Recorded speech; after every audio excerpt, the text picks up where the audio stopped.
Between nations, like individuals, the respect of another's rights leads to peace. In the United States, we seem to have a certain disrespect for our neighbors in Mexico. We are willing to visit their tourist areas, but we fail to appreciate some of their challenges. In Mexico, there's a serious problem with tax collection. It simply is not enough, and as a result, public services have declined worse than anything the United States could ever imagine. There isn't enough money to pay for the federal police, and these police find their money elsewhere.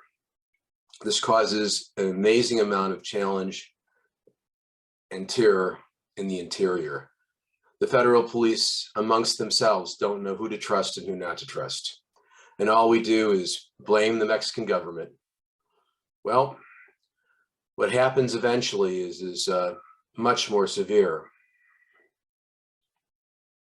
I'm not here to talk about Mexico's challenges. I'm here to talk about lawful immigration and why 51 people died in San Antonio last week. Our visa quotas are some of the most restrictive quotas in the world. Each year, 226,000 family-based visas are issued in most family categories. We have a nation of 332 million. That's 0.067 of our population coming in annually from all over the world, not just Mexico.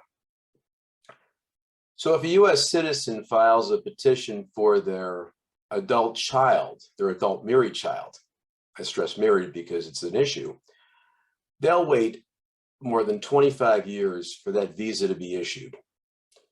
Well, when you're separated from your children for 25 years and all you can do is visit a place that's panic-strewn and terrorized by cartels, not just drug cartels, but groups that terrorize businesses.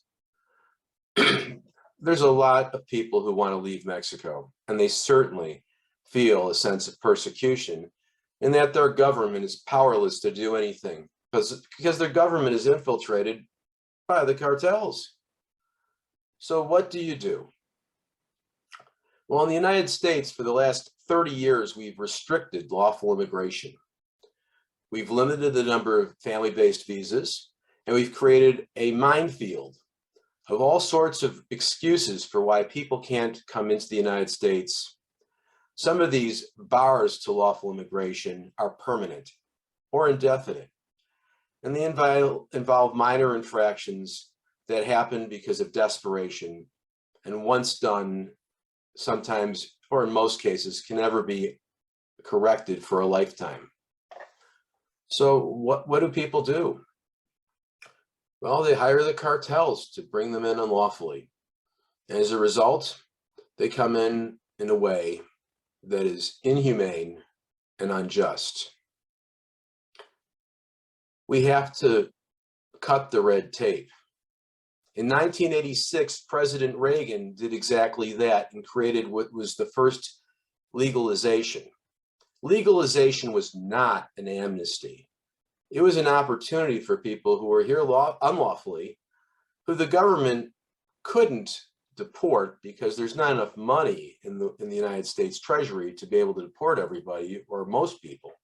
But it gave them a chance to find a way to permanent resident status.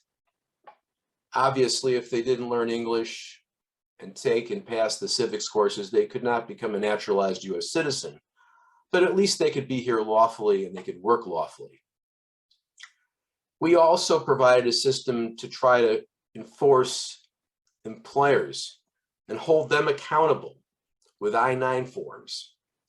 These programs over the last 30 years have failed miserably because there's nobody who wants to pay enough taxes to enforce employer sanctions. So we have a rather shoddy and ineffective system that exists, but we have a terrible and amazing and voracious demand for employees. We don't want to pay them too much, God forbid, but the fact is Some people don't want to work. And when you pay people more and more money because there are less and less workers, you have inflation. This is a challenge that is not put at the doorstep of President Biden. It's put at the doorstep of Congress. Congress passed these bars in 1996. They restricted lawful immigration in 1990 to extremely low levels. They created so many bars over the last 10 years from 1990 to 2000 that the laws that were passed then are now affecting us indefinitely. I would like to remember those 51 people who died in San Antonio, but the only way we are going to do it is if we say enough. It's enough that we've done this wrong. We need to start doing it right. And that means we have to start repealing laws or amending or changing laws to make them rational, reasonable, and workable.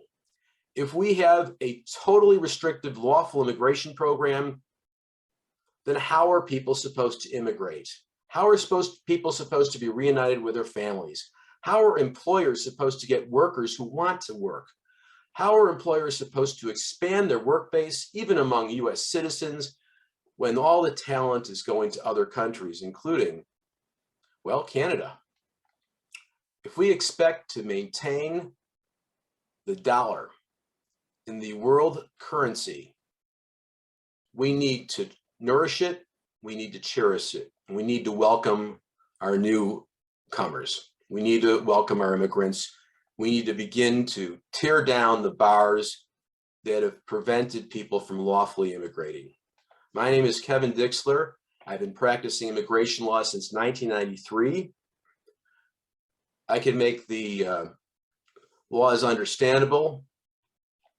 I could make the frustration tolerable, or try to at least. And I can certainly at times make the impossible possible because of my knowledge of the immigration laws. We need to make sure that we put pressure on Congress, not necessarily on President Biden, because he'll sign a bill, but on Congress. This is a problem that the Republicans have, more so than the Democrats. But the truth is that the Democrats and the Republicans need to work together, but the Republicans have to learn the law. If they don't know the laws that are presently on the books, how are they going to understand them and know how to change them?